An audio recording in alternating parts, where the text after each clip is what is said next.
तो हर व्यक्ति जो तैयारी करता है उसका कोई न कोई हिस्सा जो है वो सिलेबस का तैयार रहता है। जैसे कोई बायो बैकग्राउंड से होता है तो उसको बायो से संबंधित, बीमारी से संबंधित, एनवायरनमेंट से रिलेटेड जितने भी क्वेश्चंस होते हैं लगभग काफ़ी हद तक तैयार रहता है। जो व्यक्ति बीए करते हैं उन लोगों को ज़्यादा फायदा मिलता है और उनकी काफ़ी तैयारी बीए के सब्जेक्ट, लेकिन बीए जो है बहुत कम ऐसे लोग बीए लेते हैं जो सिंसियर हों और सिविल सर्विसेज की तैयारी के लिए करते हों। बीए करते हैं तो फिर वो 20 क्वेश्चन है उनसे कर देते हैं, तो फिर उसका फ़ायदा नहीं मिलता। तो बीए करते समय में आपको टेक्स्ट बुक्स पढ़नी चाहिए, रेफरेंस बुक्स पढ़नी चाहिए, लाइब्रेरी कॉलेज की वो यूज़ करना चाहिए और अच्छी किताबें लेकर के और इग्नू के नोट्स से मदद लेके बीए करते हैं तो फिर वो बीए लगभग 60% फ़ायदा करता है। 60% तैयारी आपकी आईएएस की बीए में हो जाती है। बीकॉम से 5% फ़ायदा होता है, बीकॉम करने से सबसे कम फ़ायदा होता है। बीएससी मैथमेटिक्स करने से 10% फ़ायदा होता है। तो जो बीएससी मैथमेटिक्स से करते हैं या इंजीनियरिंग से करते हैं उनको 10-12% से ज़्यादा का फ़ायदा नहीं होता। इंजीनियरिंग से तो और कम होता है, 7-8%। सबसे कम होता है कॉमर्स, सबसे ज़्यादा होता है प्लेन बीएस, कोई भी 3 सब्जेक्ट जिसमें ज्योग्राफी हो, हिस्ट्री हो और पॉलिटिकल साइंस हो, ये 3 सब्जेक्ट लेके करते हैं तो सीधा 65%। लेकिन आप ज्योग्राफी की जगह पर यदि सोशियोलॉजी रखते हैं तो फिर 60%, 50%, 55%, 55% से 60% ये तैयारी होती है। तो ये कैसे होती है? बहुत अच्छे तैयारी करने से होती है। यानी आपने बीए में फिर 80% बनाए हों, कम से कम 80%, 75% बनाए हों और गंभीरता से सारे सब्जेक्ट को, सारे टॉपिक को अच्छे से पढ़ाओ तो फायदा होता है। 11वीं 12वीं बायो करने से लगभग 30% का फायदा होता है। 30% सिलेबस हो जाता है तो फिर बचा हुआ करंट अफेयर्स, बस 10% तो फिर करंट अफेयर्स ही बचता है, काम ही खत्म हो जाता है और करंट अफेयर्स भी समझ में आता है। तो ये तैयारी जिन लोगों की इस तरह से है उन्हीं लोगों को भी दुखी होना चाहिए। नहीं है तो फिर आपको दुखी होने का कोई मतलब नहीं है। अभी आप नए आदमी हो, परेशान मत हो। नए लोगों को परेशान नहीं होना चाहिए, बिल्कुल भी परेशान नहीं होना चाहिए, क्योंकि आपकी तैयारी नहीं है। आप अनावश्यक जो है परेशान मत हो। कल भी मैं बात कर रहा था, कई नए बच्चे आते हैं, वो बोलते हैं हमारे पास बहुत कम समय। कम समय क्यों है तुम्हारे पास? अभी तुमने तैयारी तो की नहीं, कम समय कहाँ से आ गया? कम समय तो उसके पास होता है जिसकी 3-4 साल की अच्छी तैयारी हो जाती है और फिर लगता है कि अब उसका इस साल होना ही चाहिए, तो उसके पास कम समय है। आपके पास कम समय कहाँ? अभी तो आपने सिलेबस देखा ही नहीं है। सिलेबस तो करो, बिना सिलेबस के नहीं होता। तो ये परीक्षा जो है समय मांगती है, तो सब लोग अपने दिमाग को बिल्कुल साफ कर ले। दोनों की भलाई, जिनकी तैयारी हो गई है उनकी भलाई भी इसी में है और जिनकी नहीं हुई है उनकी भलाई भी इसी में है, क्योंकि वो करेंगे, नहीं हुई है तो अब करेंगे। लेकिन ऐसे ही बोझ लेके घूमने से कुछ नहीं होगा, है ना। अनावश्यक बोझ, आपका सिलेक्शन होना ही नहीं वाला, आप अननेसेसरी परेशान है कि हम बहुत दुखी हैं, आजकल एग्जाम आ गई। आपकी एग्जाम अभी नहीं आई है आपकी एग्जाम बाद में आएगी, जब 2-3 साल में आपकी तैयारी हो जाएगी तब आपकी एग्जाम आएगी। कई लोग बोलते हैं हमारे बच्चे की एग्जाम 5 जून को है। आपके बच्चे की एग्जाम अभी नहीं है 5 जून, ठीक है। आपके बच्चे की एग्जाम तब आएगी जब उसकी तैयारी हो जाएगी, पहले तैयारी होगी। और कई लोग सोचते हैं सर इस साल फॉर्म आएंगे क्या, मतलब इस साल हम परीक्षा देंगे तब आपकी कोचिंग ज्वाइन करें। कोचिंग ज्वाइन करोगे उसके 3 साल बाद परीक्षा दे पाओगे। बात समझ में आई ना? अभी नहीं दे पाओगे। तो कई लोग तो सोचते हैं कि परीक्षा आ जाए या वैकेंसी आ रही हो तो हम फिर कोचिंग ज्वाइन करें। तो जो भी लोग वैकेंसी आने पे कोचिंग ज्वाइन करते हैं उनका कभी नहीं होता है सिलेक्शन, हो ही नहीं सकता। वो तो आपको पहले ज्वाइन करना पड़ेगा, पहले से मेहनत करना पड़ेगी, पूरी तैयारी करके रखना पड़ेगी, तब आप इंतजार करो कि वैकेंसी आती है कि नहीं। खास करके एमपीपीएससी का, यूपीएससी का तो आपको पता है। तो ये एक तो क्लियर कर दिया हमने, इस एग्जाम के प्रति कतई कोई शंका और शुबा नहीं होना चाहिए आपके मन में, बिल्कुल क्लियर एग्जाम। कठिन है, हाँ कठिन है, लेकिन असंभव नहीं है। कठिन जरूर है, हम नहीं कहते कि बहुत सरल एग्जाम है हर कोई कर लेगा, लेकिन जो भी लगातार करेगा वो निकाल ले जाएगा, पीछा पकड़ेगा उसका हो जाएगा, कंटिन्यू जो रहेगा तैयारी में हो जाएगा। ये इकट्ठा करने जैसा है। बाहर किसी चीज का ढेर लगा हुआ है, एक एक बैग भर के अंदर लेके आना है और पूरा का पूरा जैसे अंदर करना है वैसा है। बाहर मान लीजिए 400 बैग लगेंगे, आपने अभी 20 बैग रख लिए तो अभी 380 बैग बाकी है, 350 कर लिए तो 50 बैग आपने रखे, अभी भी बाहर बचे। तो ये पूरे 400 बैग जैसे अंदर लेके आ जाओगे तो आपका काम हो जाएगा। तो वैसा काम है। कई लोग 20 में ही थक जाते हैं, उनकी क्षमता ही इतनी है, तो वो उनको लगता है कि हमने बहुत कुछ कर लिया। नहीं, अभी आपने कुछ नहीं किया। तो ये कलेक्शन है। और फिर मैंने बताया कि आपका बैकग्राउंड क्या है। आपका बैकग्राउंड अगर 11वीं 12वीं बायो का है और आपने वाकई में 80-90% से 12वीं किया है और सब्जेक्ट को अच्छे से समझ लिया है, 11वीं 12वीं में कोचिंग भी चले गए थे आप, नीट की तैयारी आपने कर ली थी, अच्छी खासी कोचिंग कर ली, सब कुछ हो गया। अब आपने बीए भी 80% से कर लिया और खूब जम के पढ़ाई कर ली, तो लगभग आप इस परीक्षा के लिए तैयार हैं। केवल करंट अफेयर्स आपको करना है, ठीक है, और सिलेबस को एक बार रिवाइज करना है, कुछ ज़्यादा नहीं करना। लेकिन इन सब में यदि कमजोरी है, इसके अलावा आपने कुछ भी किया तो अब आपको बहुत पापड़ बेलना है, नए सिरे से सब कुछ करना है। आपका ग्रेजुएशन बेकार है, कोई मतलब नहीं है उसका, क्योंकि कुछ भी नहीं किया आपने अभी आप जानते ही नहीं है कुछ। तो बहुत सारे बच्चे छोटी छोटी बातें नहीं जानते, बहुत छोटी छोटी बातें नहीं जानते जो जानना चाहिए उनको। राजनीति की भी समझ होना चाहिए, दांव पेच भी समझ में आने चाहिए, राजनीति के दांव पेच, पार्टियां समझ में आनी चाहिए, पार्टियों की विचारधारा समझ में आनी चाहिए, दुनिया भर की पार्टियों की विचारधारा समझ में आनी चाहिए। अभी ऑस्ट्रेलिया में कैसे लेबर पार्टी और उसका क्या हुआ है ना, लिबरल पार्टी का, वो आपको आना चाहिए कि कोई सी पार्टी जो है चली गई, उसकी आइडियोलॉजी क्या थी, अब नई जो पार्टी आई है उसका प्रधानमंत्री बनेगा तो उसकी आइडियोलॉजी क्या है, क्या वो इंडियन को फेवर करता है, क्या वो विदेशी व्यक्तियों को एक्सेप्ट करता है, क्या उसके यहाँ पर जो गरीब लोग हैं उनको सपोर्ट करता है वो, तो किस आइडियोलॉजी का है, या केवल वहाँ के पूंजीपतियों को, कैपिटलिस्ट को ही सपोर्ट करता है। केवल भारत में ही राजनेता कैपिटलिस्ट को सपोर्ट नहीं करते, दुनिया भर में ढेरों राजनेता हैं जो पूंजीवाद को सपोर्ट करते हैं। वो सोचते हैं कि इससे भी एक मनोबल बढ़ता है गरीबों का। जब हम पैसे वाले लोगों को सपोर्ट करते हैं और पैसे वाला व्यक्ति आगे बढ़ता है तो गरीब लोगों को लगता है कि हमें भी पैसे वाला बनना चाहिए, तो वो मेहनत करते हैं। इसलिए गरीबों को सपोर्ट नहीं करना चाहिए। गरीबों को सपोर्ट कर देते हैं तो फिर काम चोर हो जाते हैं, उनको खाना दे देते हैं बैठे बिठाए, बिना काम के सबको सुविधा दे देते हैं, तो फिर उनकी काम करने की इच्छा नहीं होती। उसके बजाय अमीरों को सपोर्ट करो, वो तेजी से आगे बढ़ेंगे तो ये भी भागेंगे उनको देखते हुए, और ऐसे में इनका भी विकास हो जाएगा। तो ये भी एक विचारधारा, और इस पर भी लोग काम करते हैं। लेकिन दुनिया में किन किन देशों में विचारधारा है, किन में नहीं है, कौन सी पार्टी ये विचारधारा रखती है, क्या वो पार्टी जीत जाती है, क्या वो हारती है, इस साल क्या हुआ, ये सब आपको पता होना चाहिए। यहाँ तो अपने देश का ही नहीं पता आदमी को, पावर सेंटर ही नहीं पता लोगों को, हिस्ट्री नहीं पता ढंग से, तो फिर नहीं होगा।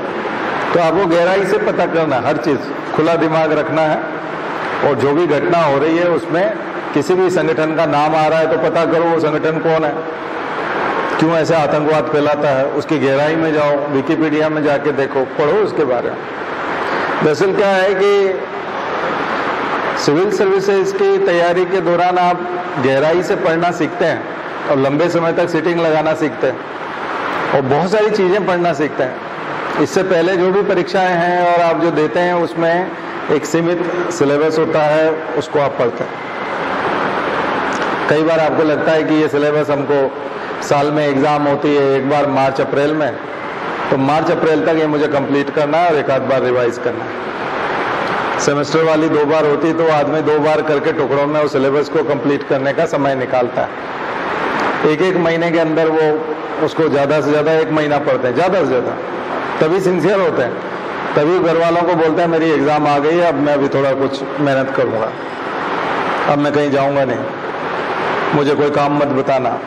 तो कई लोग तो अंतिम 10 दिनों में करते हैं, एडमिट कार्ड आने के बाद फिर पढ़ाई करने बैठते हैं। तो ये प्रवृत्ति बचपन से होती है। हम बड़े भाई बहनों को भी इसी प्रवृत्ति में देखते हैं, यहाँ तक कि माता पिता की भी यही प्रवृत्ति रही होगी, फिर हमारी भी यही होती है।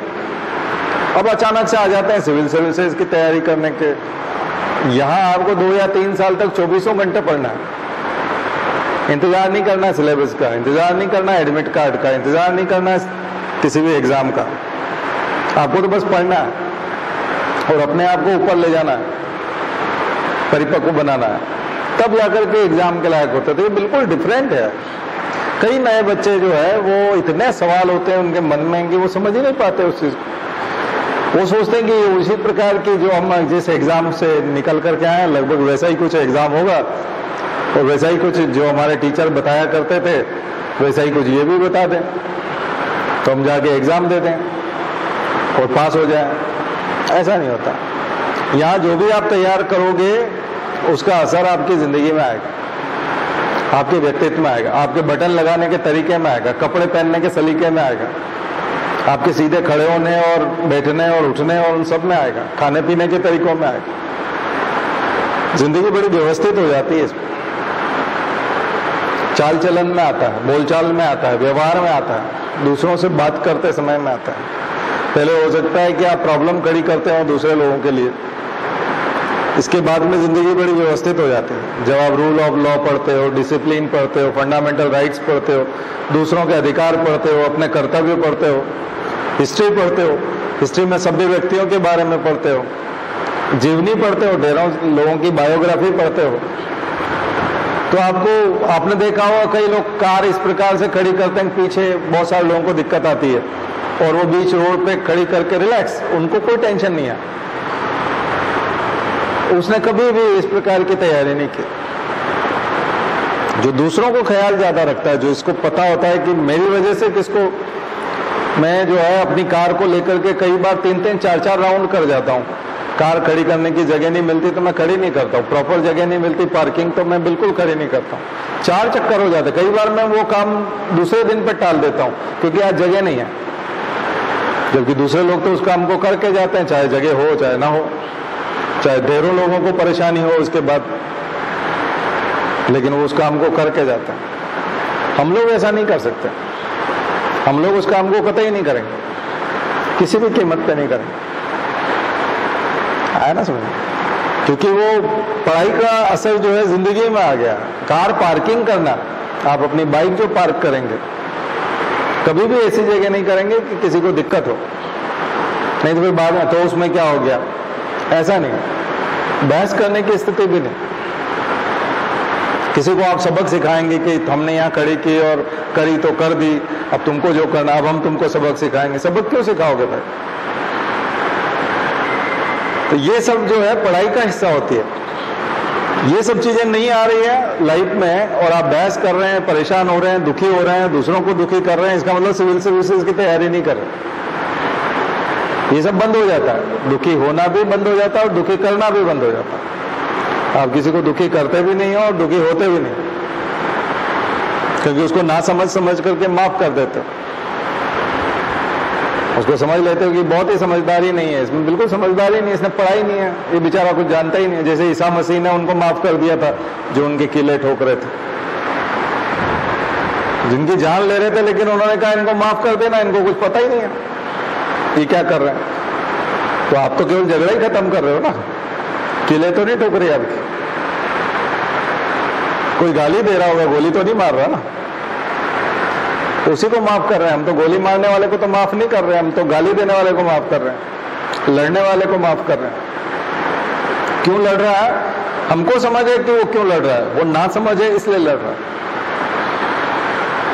वो हमसे बहस क्यों कर रहा है? क्योंकि वो ना समझ है,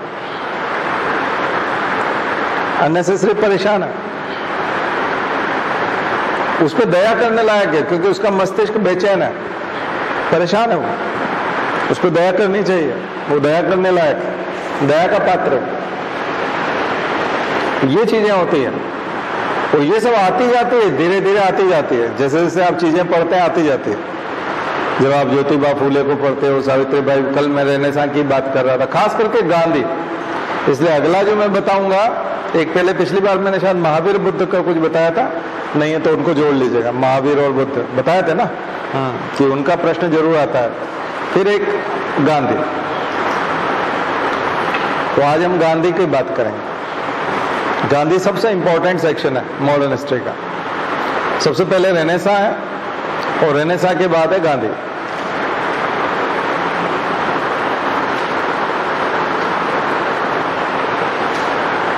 अगर आप मॉडर्न हिस्ट्री का परसेंटेज देखें तो मॉडर्न हिस्ट्री का लगभग 70% गांधी है। मॉडर्न हिस्ट्री का 70% हिस्सा गांधी, इसलिए गांधी पे प्रश्न जरूर बनते हैं। और गांधी सबसे ज्यादा प्रभाव डालते हैं पूरी दुनिया पर भी, अंग्रेजों पर भी और भारत पर भी। इसलिए हमारे गांधी को मानने नहीं मानने से कुछ नहीं होता। गांधी का इंपैक्ट यूनिवर्सल है। हम में से अगर कोई नाथुराम गोडसे को मानता हो और गांधी को नहीं मानता हो तो आपकी दो कौड़ी की औकात नहीं है, आपकी कोई औकात नहीं है गांधी को मानने या नहीं मानने की। और आपके नहीं मानने से भी कोई फर्क नहीं पड़ता और आपके मानने से भी कोई फर्क नहीं पड़ता, क्योंकि गांधी की इज्जत को कोई फर्क नहीं पड़ता, गांधी के इंपैक्ट पे कोई असर नहीं आता।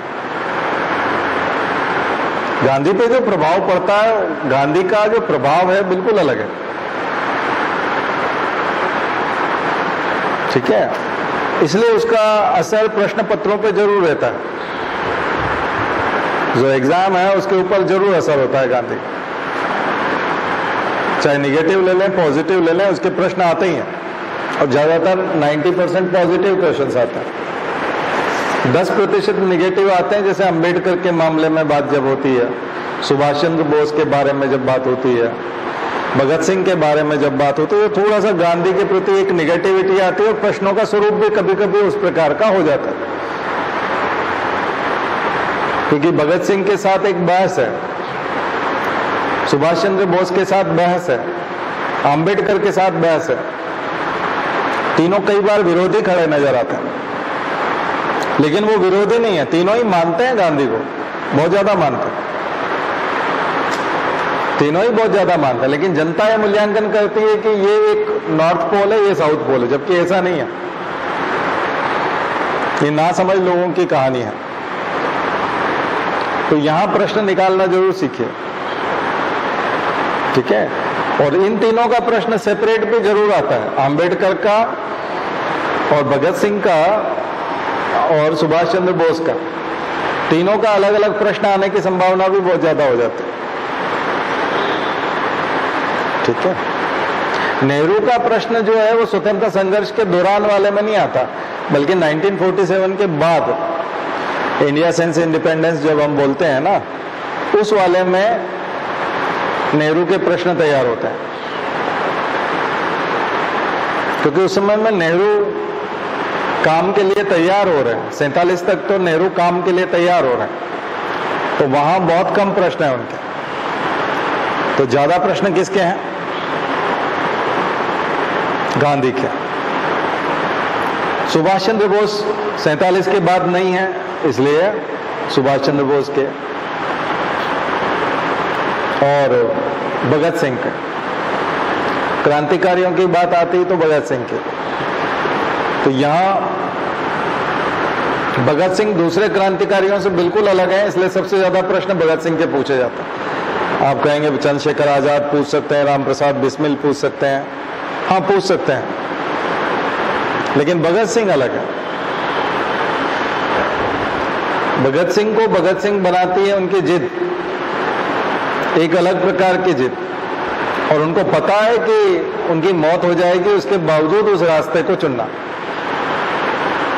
दूसरे लोग भागते हुए, छुपते हुए, संघर्ष करते हुए नहीं मरना चाहते थे, उसके बावजूद मर जाते हैं, यानी शहीद होते हैं। लेकिन शहीद होने की जो जबरदस्त इच्छा, उत्कंठा जो आपको भगत सिंह में दिखाई पड़ती है, वो युवाओं को प्रेरित करती है, उस जमाने के युवाओं को हिला देती है और अभी तक प्रेरणा देती है। पाकिस्तान में उनकी स्मारक है, उनका घर पाकिस्तान में है, देखा जाए तो। पैतृक गांव तो यहाँ था, लेकिन अभी लाहौर में जो स्मारक है और जो कई सारी चीजें हैं वो वो जेल भी जहां वो पाकिस्तान में पड़ते, जहां पे फांसी दी गई, तो वहां के लोग भी उसको श्रद्धा से देखते हैं, क्योंकि वो खुद भी तो आजाद उसी से हुए हैं ना। अलग से पाकिस्तान की अलग से आजादी नहीं हुई है, भारत आजाद हुआ है तभी पाकिस्तान आजाद हुआ है। तो स्वतंत्रता संघर्ष की कहानी तो दोनों की एक जैसी है। वो तो विभाजन अलग अलग, विभाजन 1947 का 14 अगस्त 1947 उनको अलग अलग करता है, नहीं तो जर्नी तो एक साथ ही है। वहां के स्वतंत्रता संघर्ष में भी 1935 का संविधान पढ़ाया जाएगा, 1919 का मॉन्टेग्यू चेम्सफोर्ड पढ़ाया जाएगा, 1909 का मार्ले मिंटो पढ़ाया जाएगा, और विधायिका की कितनी सीटें जो है कहां कितनी थी ये उनको भी पढ़ना पड़ेगा। और उस समय में कांग्रेस के अध्यक्ष कौन थे, क्योंकि कांग्रेस और मुस्लिम लीग, तो कांग्रेस और लीग का समझौता हो गया था, तो कांग्रेस अध्यक्ष कौन थे और लीग के अध्यक्ष कौन है, तो आप भी पढ़ते हो, लियाकत अली पढ़ते हो, ये सब पढ़ते हो, ऐसे ही कांग्रेस को पढ़ते हो। तो ठीक वो भी कांग्रेस को पढ़ते हैं। तो कई बार हमको ऐसा लगता है कि पाकिस्तान एक अलग इतिहास पढ़ता होगा, अल्लाह मियाँ वाला कुछ अलग इतिहास होगा उसका, ऐसा नहीं है। पाकिस्तान का भी यही स्वतंत्रता संघर्ष, भगत सिंह उनके भी युवा आदर्श हैं, वहां के युवाओं के लिए वो आदर्श है, अशफाक उल्लाह खां उनके लिए आदर्श है, तो हमारे लिए भी आदर्श है। तो साझी संस्कृति है इसकी, तो उनके लोगों में भी उतना ही जोश आता है इस बात को सुन के कि अंग्रेजों को लोहे के चने चबाती थी। झांसी की रानी उस समय तक दोनों की थी, 1857 का जो स्वतंत्र संग्राम था वो दोनों का था। ये कभी कोई इमेजिन करता है अभी इस तरह से? नहीं। पाकिस्तान को ऐसे लगता है जैसे हजारों सालों से पाकिस्तान अलग है और भारत अलग है। ये तो अभी आप उस पीढ़ी में हैं जिसमें, नहीं तो कई सारे टीचर ऐसे थे जो पाकिस्तान में जन्मे थे, वो बच्चों को पढ़ाया करते थे कि हम जब आए थे जब मैं 14 साल का था और मेरे पिता और हम दोनों बस एक टीन का डब्बा जो था उसमें कुछ सामान रख लाए थे, बाकी घर बार छोड़ दिया था और हम पैदल पैदल वहां से निकल आए थे। तो ऐसी कहानियां सुनने को मिलती है आपको, ढेरों लोग थे ऐसे, पहले ऐसे बहुत सारे टीचर थे जो विभाजन के दौरान आए थे। बाद में भी फोन पे बात करते थे अपने दोस्तों से, घर के बारे में पूछते थे, वहां कोई मुसलमान दोस्त होगा तो उसके साथ पूछते थे वो हमारा जो घर है वो टूट गया है या उसमें किसी ने कब्जा कर लिया है, उसमें कोई रहने लगा है। फिर वो बोलते थे नहीं, अब तो उसमें एक वो बन गया है, वहां सरकारी कुछ बन गया है, स्कूल बन गया है, या वहां ये बना दिया है, वहां ये कर दिया है। अच्छा, फिर हमारा जो लंबा चौड़ा खेत था उसमें आजकल कोई फसल बोता है या ऐसे ही रहता है? वो बोले नहीं, उसमें अब ऐसा होता है किसी ने बगीचा लगा दिया है फलों का और ये है। तो ऐसे बातचीत होते थे 30-30, 40-40 साल तक दोस्तों में, लेटर जाते थे, लेटर लिखे जाते। तो इंडिया पाकिस्तान को हम लोग उस तरह से नहीं सोच सकते। ये आपको सोशल मीडिया पे नहीं मिलेगा जो मैं बता रहा हूँ, वो बिल्कुल एक अलग से। पिंजर उपन्यास देखो, पिंजर मूवी देखना, पिंजर उपन्यास देखो, उपन्यास पढ़ो, ट्रेन टू पाकिस्तान खुशवंत सिंह पढ़ो। तो मैं कुछ चीजें पढ़ने के लिए आपको कह रहा हूं। खुशवंत सिंह का उपन्यास ट्रेन टू पाकिस्तान, कमलेश्वर का उपन्यास कितने पाकिस्तान, बहुत ही इंपॉर्टेंट। सलमान रश्दी का उपन्यास मिडनाइट चिल्ड्रंस। सलमान रश्दी मुसलमान होते हुए सारे मुसलमान को गाली देते हैं। सैटेनिक वर्सेस उनकी किताब, सबसे controversial book Satanic Verses. Booker of the Booker prize, Booker prize तो मिला ही था, लेकिन 25 साल तक जब बुकर प्राइज मिलता रहा तो 25वें साल उन्होंने कहा कि पिछले 25 सालों में जितने भी बुकर मिले हैं, 25 हर साल मिलता था, उन 25 बुकर प्राइज में भी सबसे बेस्ट बुक कौन सी थी, उसको हम बुकर ऑफ द बुकर का, तो उसको भी सैटेनिक वर्सेस को ही पकड़ाया, क्योंकि उसमें सलमान रश्दी मुसलमानों को गालियां देते हैं।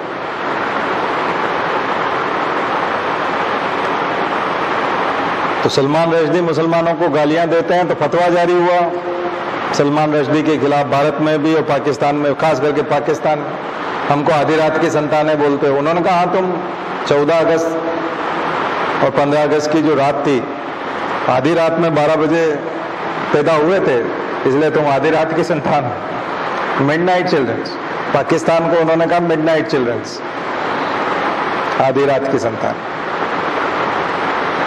बहुत कंट्रोवर्शियल बुक, खास करके सैटेनिक वर्सेस तो सीधी सीधी गालियां हैं मुसलमानों को। तो मुसलमान मौलवी सब चिल्लाते हैं। सलमान रश्दी लंदन में रहते हैं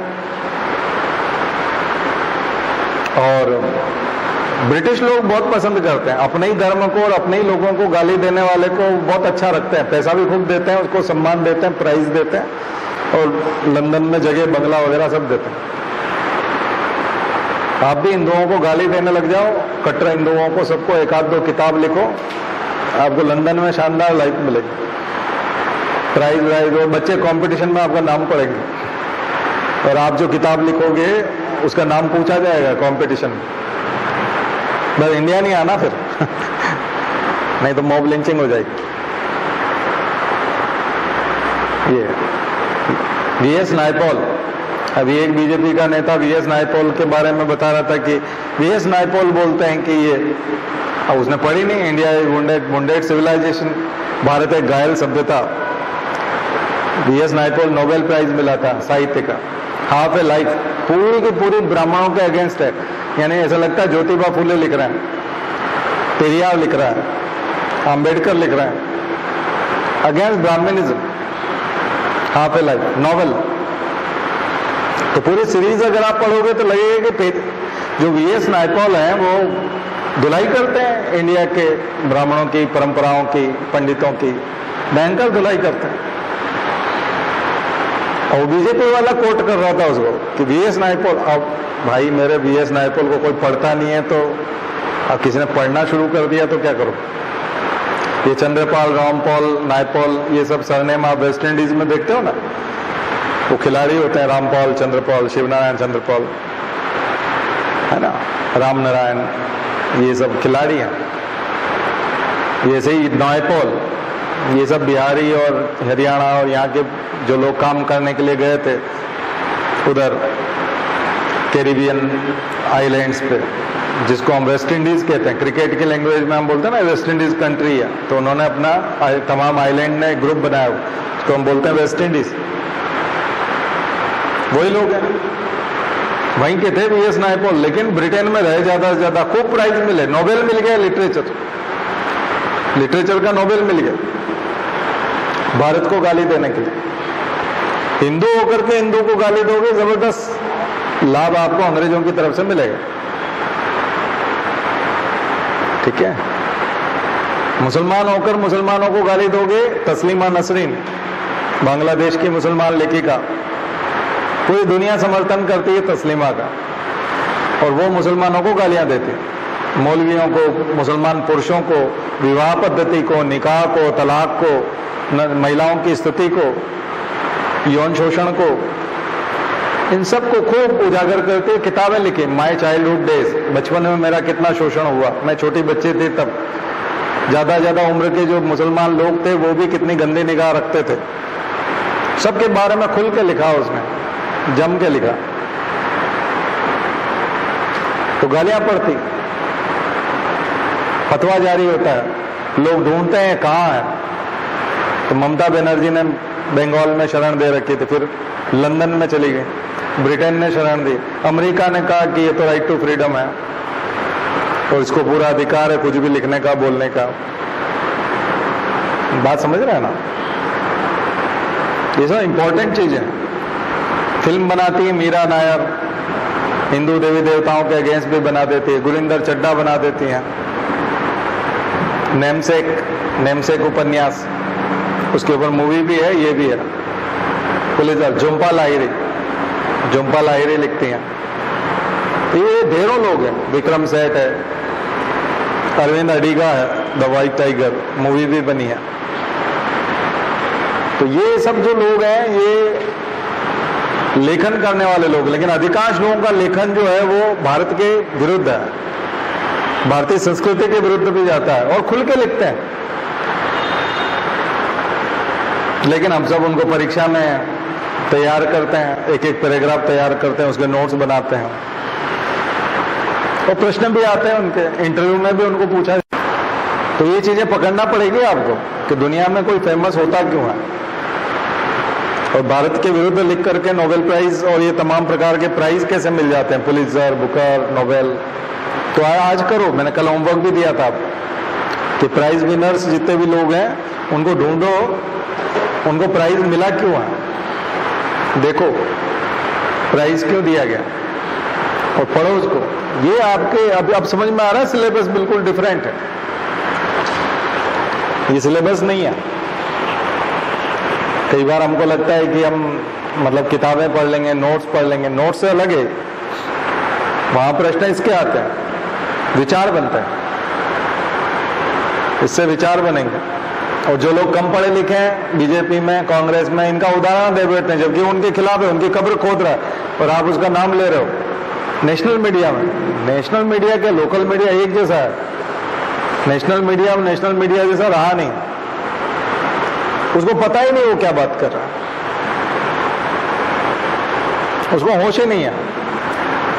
प्रवक्ता जो बने हुए हैं उनको पता ही नहीं है, कुछ पता ही नहीं कि इस किताब में लिखा क्या हो, फेवर कर देते ये किताब कभी पढ़ो, आपकी आंखें खुल जाएगी, ये किताब पढ़ेंगे तो तुमको ढूंढेंगे सबसे पहले, जूते तुम्ही को पढ़ने वाला है। तो किस किताब का नाम लेते समय में कम से कम वो तो देखो, उसमें कभी जिंदगी में खोल के पढ़ी उसको, किताब का नाम ले रहे हैं, राइटर का नाम बता रहे हैं, अरे वो राइटर आपकी कब्र खोदता है भाई, वो जितनी कब्र वो खोदता है इंडिया में तो कोई भी नहीं खोदता। हाँ, पता ही नहीं है, खुद भगत सिंह को नहीं पढ़ा, नहीं तो भगत सिंह की जय बोलना बंद कर देंगे, क्योंकि वो इन्हीं की कब्र खोदते हैं भगत सिंह। विवेकानंद को नहीं पढ़ा, स्वामी विवेकानंद की तस्वीर लगा करके भाषण देने लगते हैं, अरे विवेकानंद का विचार तो पढ़ो, वो क्या सोचते थे। विवेकानंद जयंती पे ही उनकी तस्वीर लगा करके उन्हीं के खिलाफ बोलते हैं और ऐसे विचार बोलते हैं जो उन्होंने कभी नहीं कहे, वो बिल्कुल उल्टा बोलते हैं।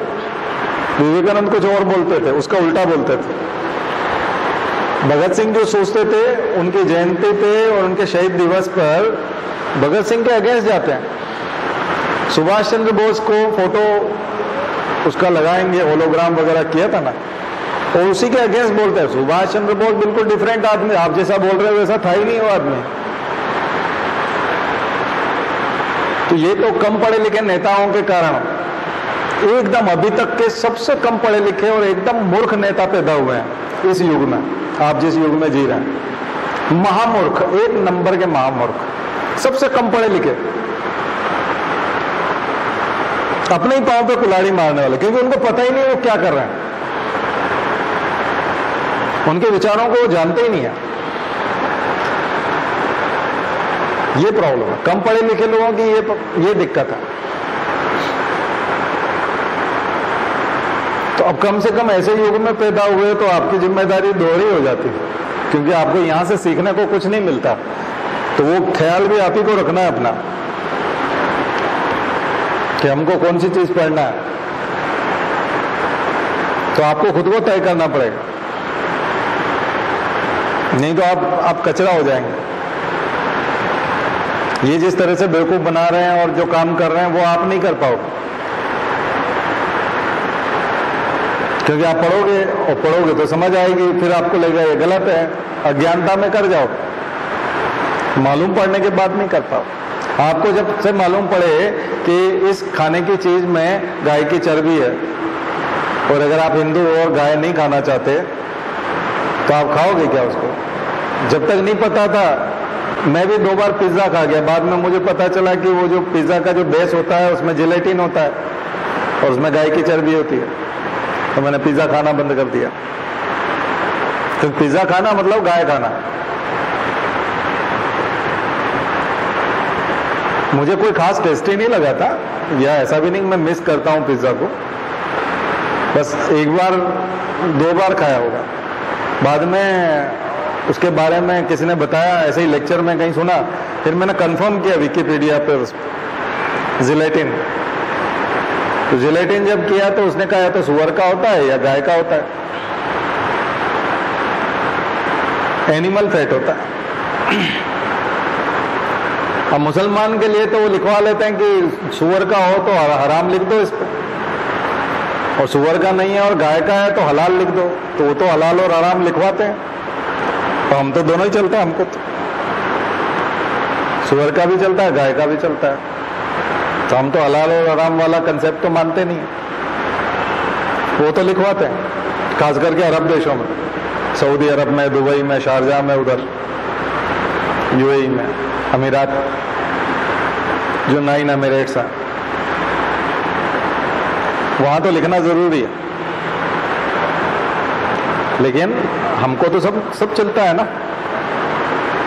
तो दरअसल क्या ये ऐसा ही है, आपको जब तक नहीं पता है तब तक ठीक है, लेकिन जब पता चल जाएगा तो फिर बाद में तो नहीं चलेगा ना, फिर तो बिल्कुल अटपटा लगेगा कि ये कैसे हो सकता है। इसलिए आपकी दुर्गति होगी। अभी ठीक है कि नेता समझ में नहीं आ रहे क्योंकि आपको पता नहीं है, लेकिन जिस दिन समझ में आ जाएगा तो फिर दिमाग से उतर जाएगा। समझ में आने के बाद तो फिर बात खत्म हो जाएगी। तो दुख बाद में शुरू होता है समझ में आने के बाद दुख शुरू होता है। अज्ञान में तो आनंद रहता है, ज्ञान आने के बाद दुख शुरू होता है। ठीक है, आपके बेड के नीचे कोबरा छिपा पड़ा है, तो जब तक अज्ञान है तब तक आनंद है। आप मस्ती से खराटे लेके सो रहे हो, नींद थोड़ी टूटेगी। अगर ये पता चले, नौकर या आपके घर का कोई सदस्य बताए कि ये जो बेड है इसके नीचे आज बहुत लंबा काला सांप घुसा है, बहुत जहरीला, फुंकार रहा था, अचानक से इस बेड के नीचे घुस गया, अब आप सो सकते हो? अब नहीं सो पाओ। तो अज्ञान में आनंद यही पूछा जाता है, अज्ञान में आनंद रहता है। ज्ञान आने पर बोध होता है कि प्रॉब्लम क्या है। आप कहोगे नहीं नहीं ऐसा नहीं है, तो भैया अभी ज्ञान आया नहीं है ना, इसलिए तो बोल रहे हो कि ऐसा नहीं है। आ जाएगा तब बताना, फिर आना हमारे से बात करना। अभी तो ज्ञान नहीं है इसलिए बोल रहे हो, ठीक है? तो वो बाद में पता चलता है। तो यही चीज है, सिविल सर्विसेज की तैयारी में ये सब आपकी स्टेजेस आएंगी। ऐसी चीजें जानते जाओगे आप, और जैसे जैसे जानते जाओगे एक बोध होता जाएगा। और उसमें फिर बहुत सारा अपराध बोध भी आता था कि हम कितने मूर्ख थे, हम क्या करते थे। तो इसलिए पहले से कोई भी काम करने से पहले आप थोड़ा टेस्ट करना और पढ़ना सीखो कि ये ठीक है कि नहीं। पढ़ो उसको, ऐसे ही मत मानो इतने सारे लोग मान रहे हैं सब बेवकूफ हैं क्या। अरे पढ़ता तो कोई नहीं ना, पढ़ते तो है नहीं, पढ़ने में तो टाइम लगता है, मेहनत लगती है, पसीना आता है, पैसा लगता है, सिटिंग लगानी पड़ती है, ऐसे थोड़ी होती पढ़ाई। तो बिना कारण के जिसको आईएएस नहीं बनना वो इतनी सारी पढ़ाई क्यों करेगा? नहीं करता वो। आपको करना है तो आपके अंदर चेंज भी आएंगे, तो इसलिए परिवर्तन आएंगे। तो कहां से कहां ले गया? हमें खाने पीने की चीजों का भी पढ़ना है, नॉवल भी पढ़ना है, दुनिया के सारे घटनाक्रमों को पढ़ना है जिन्होंने खास करके दुनिया को बदल दिया। ऐसे घटनाक्रम बदल के रख दिया दुनिया को। सारी रिवॉल्यूशंस को पढ़ना है। दुनिया भर में जो कुछ घटा है, जिसने दुनिया के नक्शों को बदला है, विचारों को बदला है, लोगों को बदला है, समाज को बदला है, वहां के रवैये को बदल दिया, नए नए सिद्धांत गढ़े हैं जिसने, वो पढ़ाई करना और वर्तमान तक लेके आना है उसको। किसी विचारधारा का जन्म हुआ तो वो विचारधारा अभी कहाँ है, किस स्थिति में है। बहुत सारी विचारधाराएं राजनीति में बदल गई। अभी हाल ही में आपने देखा कि एक विचारधारा थी करप्शन के खिलाफ, इंडिया अगेंस्ट करप्शन, और वो इंडिया अगेंस्ट करप्शन वाला जो था वो विचार अन्ना हजारे का आंदोलन था। और अन्ना हजारे का आंदोलन ऐसा था कि वो राजनीति में बदल गया।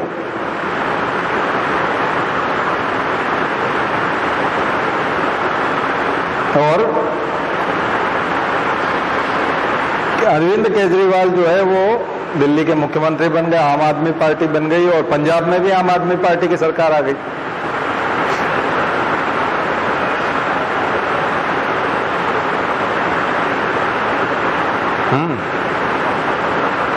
ये है, ये क्या कर रहे हो भाई? तुमने पानी पीने के लिए बोतल मांगी थी उनसे, आपकी बोतल है,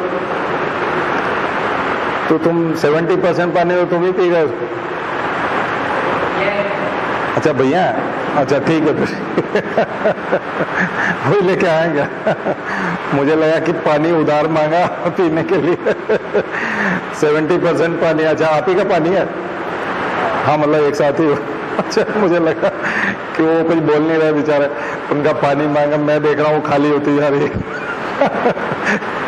क्योंकि ऐसा क्या कई बार समाज में होता है ना, आप सीट पे उसको बिठाते हो तो बैठते बैठते उसको धक्का देते हो, उसको नीचे खिसका देते हो, वही बैठा रह जाता है वो पाँव फैला लेता। ठीक है कोई बात नहीं। इसके साथ एक मैसेज जाता है कि ऐसा व्यवहार न करें दूसरों के साथ जो हमें अपने लिए पसंद नहीं, क्योंकि मैं तो ऐसा पसंद नहीं करूंगा कि मेरी बोतल कोई दूसरा खाली कर जाए। हाँ परोपकार ठीक है, लेकिन वो भी नहीं होना चाहिए। अच्छी बात, ठीक है आप ही की है तो फिर तो ठीक है, लेकिन उनको भी पीना तो भैया, उनको भी प्यास लगेगी ठीक है। मेरा मन ही नहीं लग रहा था पढ़ाने, मतलब तुमने मांगा तो मुझे लगा कि वो बोतल अलग से लेके आए बोतल दी तो धीरे धीरे खाली होती जा रही। मैंने कहा वो जो लेके आया वो कब पिएगा फिर? चलो ये भी अच्छी बात, ये बहुत अच्छी बात। हमने तो एक बच्चे का वो FIR इसीलिए कराया कि वो लड़का जो मेरी क्लास में आखिरी में बैठा था, वो एक लड़की को ऐसे पाँव मारता था, लात मारता था, तो लड़की पाँव जो है वो कुर्सी के नीचे खींच लेती थी, फिर मारता था, फिर और वो इधर खिसक जाते थे। करीब 100 बच्चे बैठे हुए थे क्लास में, तो मैंने कहा ये क्या तमाशा है। सरकारी कॉलेज था, और सरकारी कॉलेज में तो आप जानते हो कि उसमें सब एकड़ी में रहते हैं, नेतागिरी, ABVP, NSUI, ये वो सब चलता है। तो हमने कहा भैया सीधा बैठ जा, तो उसने कहा कि आपको ज़्यादा समझ में आ रही क्या? हमने कहा अच्छा। हमने कहा ठीक है मत कर। तो हमने वहीं से कॉल किया पुलिस में और उसको कहा कि तुरंत भेजो। SP को मैसेज डाला कि अपने थाने में बोलो कि तुरंत इसको अरेस्ट करे। कलेक्टर को मैसेज किया कि SP अगर ना करे तो तुम SP से पूछो कि उसने मैसेज किया कि नहीं थाने में। तो 2 मिनट में ही एक्शन हो गया। 2 मिनट में पुलिस वाले आ गए गेट पे, वो समझ भी नहीं पाया। और फिर मैंने उसको कंटिन्यू, मुझे मालूम था कि ये हाइपर है और ये गड़बड़ करेगा, तो मैंने उसको बोलना शुरू किया। मैंने कहा बता और क्या करेगा तू? 2-3 लड़कों को, लड़कियों को मैंने जिनको गवाह बनाना था उनको मैंने इशारा कर दिया। मैंने कहा देखो तुम नोट करो, तुम नोट करो, तुम नोट करो। मैंने कहा नोट करो, ये क्या बोल रहा है, नोट करो, नोट करो, ये सब FIR में लिखेंगे। उनको एक तरह से मैसेज भी कर दिया कि तुम ही कोर्ट में जाकर के गवाही भी दोगे, विटनेस भी तुम ही हो। तो ऐसा लाइव FIR तैयार किया। मतलब क्राइम जब हो रहा है तब आप क्राइम को लिख रहे हो, को समझ में आ रहा है? क्राइम होते जा रहा है और वो क्राइम करते जा रहा है और आप उसको प्रोवोक कर रहे हो। अच्छा और क्या करेगा? बस इतना ही करेगा और भी तो कुछ करेगा तो बोले मैं हाथ पैर तोड़ दूंगा, ये यूं कर दूंगा, वो कर दूंगा। मतलब और क्या करेगा? जान से मार दूंगा, ये गोली मार के जंगल में भाग जाऊंगा, फलाना। ये मतलब मैंने कहा जितना ज्यादा बोलेगा उतना ज्यादा केस मजबूत होगा और इतने सारे गवाह बोलेंगे। पर ऐसा टीचर कहाँ हो सकता है कि जो इस तरह से करे? वो खुद भी तो गाली गलौज पे आएगा। हम तो पूरा शांत थे, काम ना, हमको मालूम था क्या होने वाला है। अब वो जैसे ही पकड़ा तो वो बहुत बौखलाया, 3-4 लोगों ने पकड़ा उसको, पुलिस वालों ने। तो गया 15-20 दिन जब अंदर रहा तो तबीयत ठीक हो गई। जमानत हुई नहीं क्योंकि मुद्दा बहुत जबरदस्त था और चूंकि सरकारी काम कर रहे थे तो सरकारी काम में बाधा भी हो गई, बाधा उत्पन्न भी हो गई, वो भी हो गया। अशांति फैलाने से लेकर के तमाम जान से मारने की धमकी और ये और वो और सब। तो ये तो थोड़ी सी निगाह रहती है कि शिवराज सिंह कह रहे थे ना कलेक्टर इधर उधर मुंडी ना हिलाए, देखा था ना, अभी बोलते रहते सामने देखे हमारी सब तरफ निगाह रखती है। तो कलेक्टर की बेचारे की जो है, उसने सारी आईएएस की तैयारी वैयारी की, कचरे कर दिए। ठीक है, शिवराज सिंह अनपढ़ नहीं है, एमए पास है, लेकिन आईएएस तो नहीं है, लेकिन मुख्यमंत्री हैं। तो वो ऐसे कचरा कर देता है, इसलिए आईएएस बन के भी घमंड करने से कोई मतलब, गर्दन सीधी रखना पड़ती है। नहीं तो बोलते हैं कलेक्टर बुरहानपुर सामने देखे, कहाँ देख रहा, मुंडी इधर उधर ना करे। मुंडी, वो बकरे की मुंडी नजर आ रही थी मुझे, वो मुंडी बोलते हैं मुसलमान लोग जब बकरा ईद पे करते हैं, तो बोले आज हमने मुंडी खाई। तो वो बोलते हैं मुंडी, तो वैसी मुंडी हो गई, तो बकरा कट गया उस दिन, आईएएस का बकरा कट गया। तो ये है, तो आईएएस बनने के बाद भी आपका इंप्रेशन, दो कौड़ी की जैसी हरकत करेंगे, सामान्य आदमी जैसे रहेंगे, हरकतें ऐसी होंगी, तो फिर मुख्यमंत्री जो है पब्लिक में कचरा कर देता, वायरल अलग हो गया, तो कलेक्टर की इज्जत ही खत्म हो गई। अब कोई अगर मान लिया जाए ऑफिस में वो हेकड़ी मारेगा और कुछ भी, वो ऐसे किसी दूसरे को ही बोल दे, अरे वो मुंडी इधर उधर ना करे, तो इतने में उसके ऊपर ही वो हो गया ना कटाक्ष, तो कुछ नहीं कर सकता, तो इज्जत खत्म हो जाती, सबऑर्डिनेट भी चिढ़ाने लगते हैं। तो फोर्थ पेपर में आ गए थे हम लोग। खैर, बुरा मत मानना भाई तुम, है ना, ठीक है। वो मुझे लगा कि वो सब मेरे को उनकी शक्ल याद है, अब ये क्या पिएंगे भाई, अगर इनको प्यास लगी तो चलो ठीक है, अच्छी बात, ये ठीक है। तो क्या पढ़ रहे थे हम लोग, हैं? आइडियोलॉजीज, यस, ठीक है। हाँ, आम आदमी पार्टी की बात हम लोग कर रहे थे कि एक आइडियोलॉजी आंदोलन के रूप में, क्रांति के रूप में आई और राजनीतिक पार्टी बन। दुनिया में कई सारे देश हैं जहां पर इस प्रकार की क्रांतियां हुई। इजिप्ट में हुई, खुद यूक्रेन में, ये जो राष्ट्रपति है अभी, ये राष्ट्रपति इसी आंदोलन की उपज है। लोगों ने आंदोलन किया पुराने राष्ट्रपति के खिलाफ, और जेलेंस्की जो है, ये राष्ट्रपति बनाया गया जेलेंस्की को, ठीक है ना। तो कई आंदोलन के कारण सरकारें बनी हैं, क्रांतियां हुई है, और क्रांतियों के कारण, नए विचार के कारण पॉलिटिकल पार्टी बन गई, राजनीतिक पार्टी बन गई। तो ये सब जो है ना आपको पढ़ना पड़ेगा, एक एक देश। खुद माओ से लेकर के अभी तक चीन का इतिहास पढ़ो और शी जिनपिंग तक लेके आओ, एक आध प्रश्न आ जाएगा आपको। डेंग जाओपिंग, खास करके माओ से तुंग, क्योंकि माओ से तुंग जो थे, माओ जेडोंग जिनको कहते थे, 1976 में, उसके बाद डेंग जाओपिंग बिल्कुल एक अलग प्रकार के राष्ट्रपति। फिर तो जियांग जेमिन और ये सब तो उतना नहीं है, हु जिनताओ, और हु जिनताओ के बाद ये शी जिनपिंग। तो ये शी जिनपिंग जो है, ये फिर बिल्कुल अलग है, ये उनकी टक्कर के, माओ जेडोंग के टक्कर के।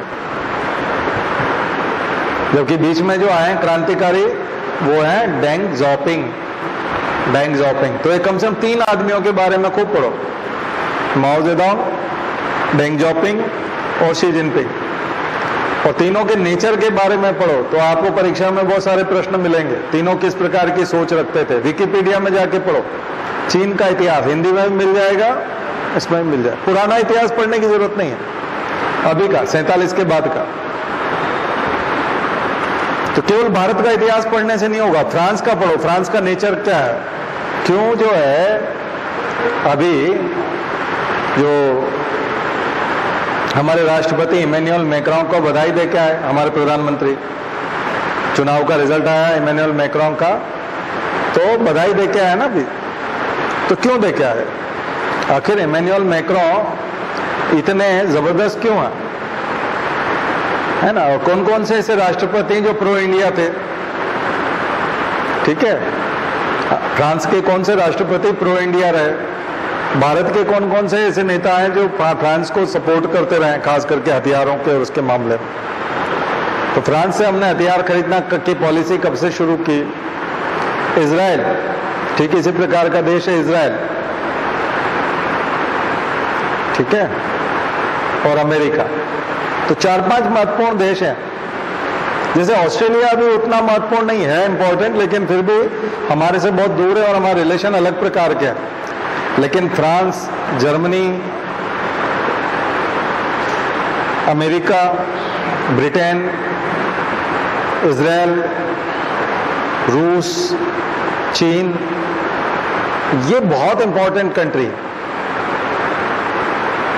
बहुत इंपॉर्टेंट।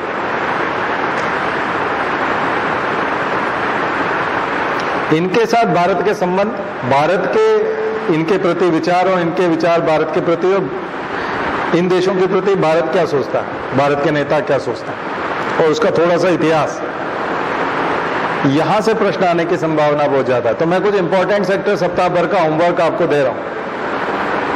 तो इतिहास पढ़िए, रूस संबंध, भारत रूस संबंध, भारत श्रीलंका संबंध अभी के फिलहाल के मान, भारत पाकिस्तान संबंध तो सदाबहार है, भारत बांग्लादेश संबंध भी सदाबहार है, लेकिन इस साल के लिए सबसे इंपॉर्टेंट है भारत श्रीलंका संबंध, भारत नेपाल संबंध भी, भारत नेपाल और भारत श्रीलंका, ये दो बहुत ज्यादा इंपॉर्टेंट है इस बार। इसलिए प्रधानमंत्री के देख रहे हैं ना आप लोग, नेपाल गए थे और नेपाल के साथ हमारे संबंध दोनों चीन के कारण बहुत महत्वपूर्ण हो जाते हैं, ठीक है। और अफगानिस्तान के साथ संबंध, क्योंकि अभी अभी तालिबान का शासन आया है और अमेरिका यहां से निकला है, तो अफगानिस्तान के साथ संबंध बहुत इंपॉर्टेंट हो जाता है। तो ये चूंकि मैंने वर्ल्ड रिलेशन, इंटरनेशनल रिलेशन में आपको कोई इंपॉर्टेंट चीजें उस समय नहीं बताई थी, तो ये इस बीच में जो टर्मिनोलॉजी होती है ना, कई बार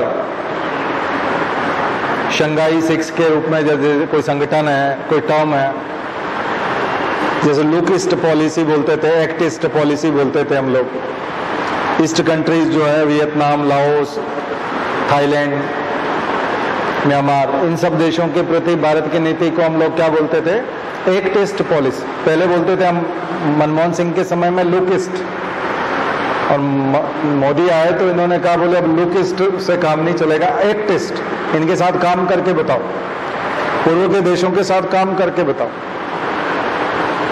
देखने से बात नहीं चलेगी। पहले था पूर्व की ओर देखो, इन देशों को भी देखो, फिर आने देशों को देखो नहीं, इनके साथ काम करो, इंफ्रास्ट्रक्चर में काम करो, इंपोर्ट एक्सपोर्ट में काम करो, टेक्नोलॉजी ट्रांसफर में काम करो, सब में करो।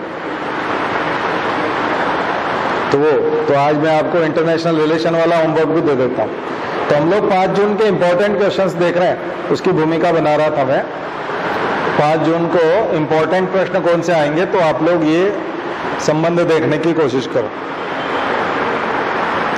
चीन का तिब्बत में प्रवेश, चीन ने किस प्रकार से तिब्बत में हस्तक्षेप किया, निर्माण किया, चीन ने किस प्रकार से अरुणाचल के क्षेत्र में निर्माण किया और हस्तक्षेप किया। सरकार नहीं मानती वो बात अलग है, सरकार का नहीं मानना एक अलग चीज है, क्योंकि वो डोमेस्टिक पॉलिसी, जब भी राजनीति, घरेलू राजनीति को आप बॉर्डर से जीतना चाहते हो, तब बॉर्डर पे नुकसान होना शुरू हो जाता है। जैसे अगर कोई कहे कि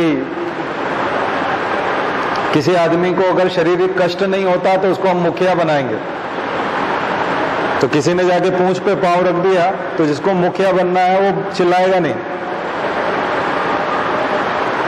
क्योंकि उसको मालूम है मुझे मुखिया बनना है, पूंछ पे पांव तो रखा हुआ है, दर्द भी हो रहा है, लेकिन अगर चिल्ला गए तो मुखिया का पद चला जाएगा। तो इसलिए भारत सरकार स्वीकार नहीं करती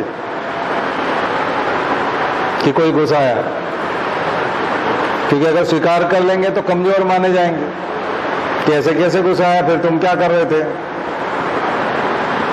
तो स्वीकार नहीं करते। तो नुकसान तो हो गया, और जो पूंछ पे पांव रहता है रखता है वो मुस्कुराता रहता है, नहीं कोई दर्द नहीं हो रहा है और किसी ने पांव नहीं रखा हुआ मेरी पूंछ बिल्कुल स्वतंत्र है, उस पर पांव किसी ने नहीं रखा हुआ। तो मोदी जी बोलते हैं ना कोई घुसा है ना घुसा है, और ना हम घुसने देंगे। तो जिसने पांव रख रखा है और बराबर जैसे ही वो बोलता कोई नहीं घुसा है, तो और जोर से मसलता है, और फिर वो चिल्लाता है कि नहीं कोई नहीं घुसा है। आया समझ में? तो उसको बड़ा मजा आता है। किसको? क्योंकि अंतर्राष्ट्रीय स्तर पे उसके वहां जितने लोग बैठे हैं वो सब उसको मुस्कुरा के सब लोग नमस्कार कर रहे होते हैं, क्योंकि ये तो किसी को परेशान कर ही नहीं रहा, और ये तो किसी की पूंछ पे पाँव नहीं रखता, और सब उसको सम्मान देते हैं। तो दोनों चीजें एंजॉय कर रहा होता है, पूंछ पे पाँव रख करके उसको दबा भी रहा है, उसके मजे भी ले रहा है, और सब लोगों से सम्मान भी हासिल कर रहा है। तो उसको तो फायदा हो गया, यही तो वो चाहता है। और आप अपने डोमेस्टिक वोट इसी आधार पे मिलेंगे, इस वजह से स्वीकार नहीं कर रहे, क्योंकि स्वीकार करने से वोट चले जाते हैं। तो ये इससे ज्यादा अच्छे से कोई नहीं समझा पाएगा। राहुल गांधी ने ऐसे समझा दिया होता, अगर मैंने समझाया, वो ट्वीट करते रहते हैं, उसके बजाय टीवी पे आकर ऐसे 5 मिनट समझा दिया था तो सरकार गिर जाती। ये 19 में वोट ही नहीं मिलते, और समझाना नहीं आता ना सबको। ऐसे क्लास लेने से एक फायदा तो हो जाता है, समझाना आ जाता है, अच्छे अच्छे उदाहरण बना के समझा सकते हो, ठीक है ना। प्रॉब्लम तो है, उसी के बारे में प्रश्न आएगा कहीं ना कहीं। चीन के साथ हमारे अंदर अच्छा खासा हस्तक्षेप हो गया, डोकलाम पहले ही हो गया था, और झील वाला, ठीक है। तो लद्दाख वाला भी और तिब्बत वाला भी, वो इसका भी, अरुणाचल प्रदेश वाला भी, तो उसको देख लीजिएगा, अच्छे से देखिएगा, प्रश्न एक आध आएगा। उस एरिया में पुल का नाम आ सकता है, झील का नाम आ सकता है, पहाड़ियों के नामों में से आ सकता है, कहीं ना कहीं कोई सवाल जो है जरूर पूछा जाएगा। भारत चीन सीमा संघर्ष, ठीक है, border conflict, border stand of, इस नाम से आपको ढेरों मटेरियल मिल जाएंगे, ढेरों आपको इंफोग्राफिक्स मिल जाएंगे गूगल इमेजेस में। तो गूगल इमेजेस में से निकालिए और वहां पढ़िए, ठीक है। तो ये अगला इंपॉर्टेंट सेक्टर मैं आपको ले चलता हूं, ऊर्जा संकट। दुनिया भर में ऊर्जा संकट 2 तरह का है, एक नेचुरल एनर्जी क्राइसिस और एक मैन मेड है, हमने पैदा किया। नेचुरल एनर्जी क्राइसिस तो वो हो जाएगा जहां रिसोर्सेज खत्म होते जा रहे हैं,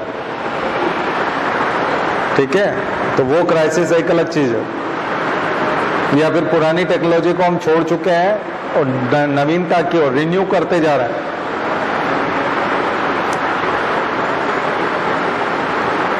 तो हम लोग ट्रांजिशन फेज में है, इस वजह से 2 तरह की चुनौतियों का सामना कर रहे हैं। लेकिन यूक्रेन युद्ध की वजह से गैस और ऑयल के मामले में एक कृत्रिम प्रकार का अभाव पैदा हुआ है रूस के कारण। रूस ने ऐसा किया, इस वजह से पैदा हुआ है।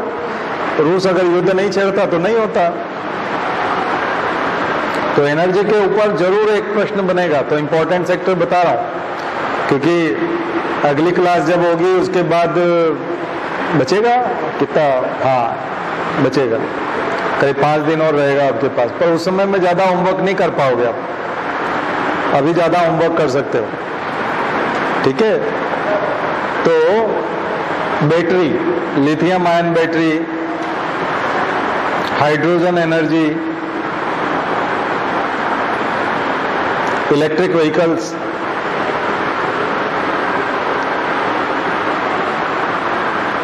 सोलर मिशन, वर्ल्ड लेवल पे सोलर मिशन, इंडिया लेवल पे solar mission, wind turbine energy, और भारत का कोयला संकट, कोल क्राइसिस, भारत में कोल क्राइसिस।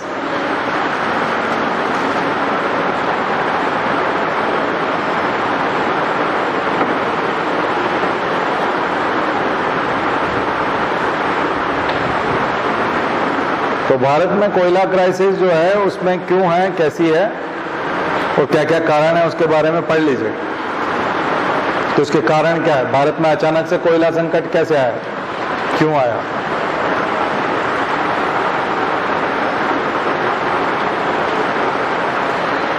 ठीक है, वो कौन कौन से कारण हैं जिससे बिजली संकट पैदा हो रहा है, और हमने उत्पादन घटा लिया है क्या, हमारी कंपनियों ने उत्पादन कम कर दिया है क्या, या फिर हमने कंज्यूम करना ज्यादा शुरू कर दिया? दोनों समझ लीजिएगा। पावर ग्रीड क्या होते हैं? Energy grid, power grid, power grid का कंसेप्ट।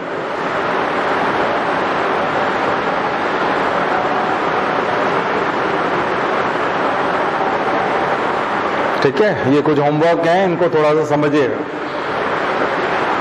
पर्याप्त है? और दूं? और चाहिए? हाँ, हो जाएगा। और क्लाइमेट चेंज तो रिवाइज कर लीजिएगा। Climate change, wildlife conservation, revision करने वाली चीजें, wildlife conservation, climate change, इन सब टॉपिक को पढ़ो।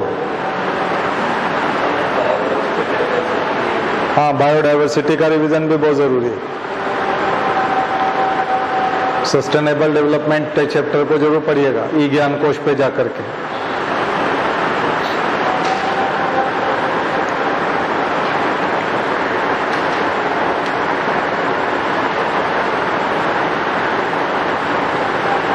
ठीक है, मुझे लगता है पर्याप्त है आज।